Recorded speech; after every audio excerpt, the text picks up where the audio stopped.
Well, hello everyone and welcome to Barefoot Minis. I'm going to test the Rheem Hot Wave right here. Today I'm going to use a timer, test it on the medium and the high heats for 5 minutes each to see how well it maintains temperature and what temperatures, and then later on a separate video I plan on bathing Romeo because it's been a long time since he was bathed. This is the box. I've used it for a couple of years now. Hot Wave multi-purpose hose sprayer. Washing car, RV, outdoor cleaning, gardening, animal grooming, safe and easy to use, insulated ergonomic handheld sprayer with trigger and lock. On-demand hot water outdoors, adjustable water temperature and spray patterns. Use anywhere with a garden hose and electrical outlet. I've enjoyed using it so far. It's served its purpose well.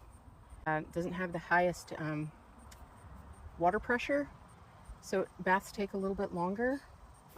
But it works, and it sure is a lot better than a bucket of soapy water and cold water to rinse your horse. It's especially nice today because it isn't even 80. It's 76 degrees with 63% humidity today, so it's on the chillier side for August. This is what the back of the box says. Zone 4, average ground water temperature is 42 degrees. If you're in Zone 1, which is deep south, average water temperature is 72 degrees. Maximum outlet temperature for down south in Zone 1 is 115, and maximum my temperature is 91, which is a lot better than 42 degrees right out of the ground. The Rheem Hot Wave multi-purpose hose sprayer. Hot Wave includes a power cord and is compatible with the standard garden hose. 4 adjustable spray patterns, flat jet center shower. Hook attachment for hanging, adjustable water pressure lever.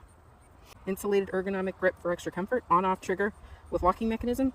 120 volt 15 amp electrical connection, ground fault circuit interrupter, GFCI, water hose, and water connection. The cool gets up to 84. Medium gets up to 102, and flat gets up to 115. In Zone 1 only, my zone, it only gets up to 91 degrees on hot. But like I said, 72 is sure a lot better than 42. And 91 is sure a lot better than 42. So I'll get it hooked up and started for you. This is what comes in the box. This is what I'm going to use to test the temperature for 5 minutes on medium and 5 minutes on high. It is a ThermoWorks Dash Mini. It has a probe. This is how I connect the Rheem Hot Wave to a hose. I want to make sure it's nice and snug. It's nice and snug. And I do not plug it in yet. I'm leaving this guy unplugged for now. I have to be sure to open it up. Hi, Deb, you beautiful delight, you tiny little trinket. You tiny little trinket. You sweet little baby. Beautiful face. There's your beautiful face. Turn on the water. Now I have to get all the air out of my hose. And I currently have it on the highest pressure. You see, minus positive. And I currently don't have it on heat. You want to get the air out of it on cool, not on hot.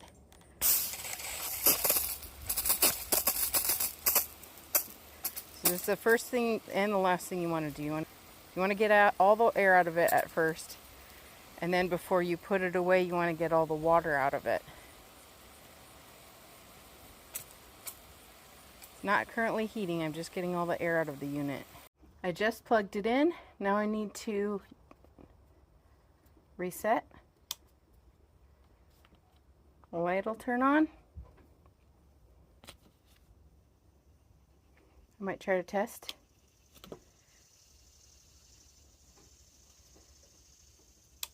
Reset. The light is green, it's not red, so I think we're good to go. Start testing. I have my timer out and my Dash Mini by ThermoWorks. You can see that it's about 74.8 degrees outside, so that's 75 air temperature. I'm going to turn my Rheem hot wave on to a medium flat is really what I use. Medium flat here when I bathe the most. So let's get started. Timer on for 5 minutes. Let's go.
Alright, that was 5 minutes. When I finally got it on the tip that I needed to get it on, the end instead of the wand, it maintained a temperature of about 87 and 92 degrees. We even got up to 110 on medium. So we can try it again on hot with the flat and see what we can get. Hopefully I won't burn myself. Hopefully you guys are seeing this.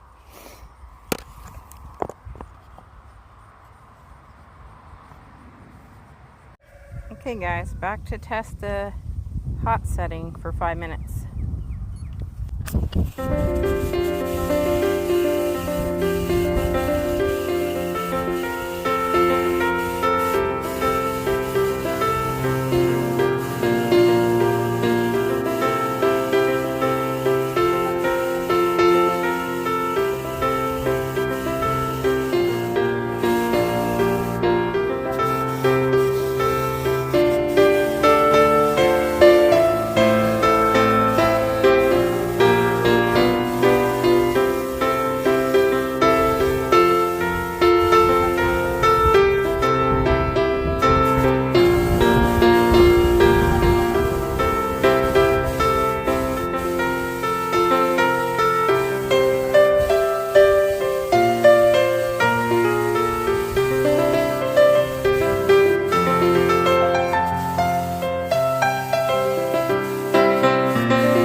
maintained a temperature for 5 minutes on hot over 100 degrees. So I say it's an excellent product. You don't want to use it on hot though. You want to use it on medium if you're bathing a pet, because that's the only complaint I have whatsoever about the Rheem Hot Wave is the water pressure. The water pressure is pretty low. But again, beggars can't be choosers. Man, it's so much cheaper than having a hot water tank put in your barn. And the horses get a beautiful bath out of it, so it's worth it. Even if you have to work a little harder, it's so worth it. Now hopefully I didn't ruin my Dash Mini, my ThermoWorks, by getting this all soaked. But it worked great, worked out great too. So if you're interested in a meat thermometer, the ThermoWorks is amazing. This was a gift. We spent our own hard-earned money on the Rheem Hot Wave. Stay tuned to watch Romeo get a bath. I have no idea how he'll behave. It might be a rodeo. Thank you for watching. Don't forget to subscribe, like, comment, share, and press the notification bell to see more. Time to put the Rheem Hot Wave away, so I unplugged it. And now I have to empty it. Never empty it while it's still plugged in, because the heat coils can damage the product. So it's shut off. The hose is shut off, and now I just take a jet on cold, see, and I drain it, and that's it. I make sure I drain it all out before I store it, and I store it somewhere warm. You don't want to store it where if it has any water, it's going to freeze. So you don't want to store it outdoors. You want to store it in a temperature controlled climate like a basement or a storage room in your house. Thanks for watching more about the Rheem Hot Wave, everybody. Jesus loves you.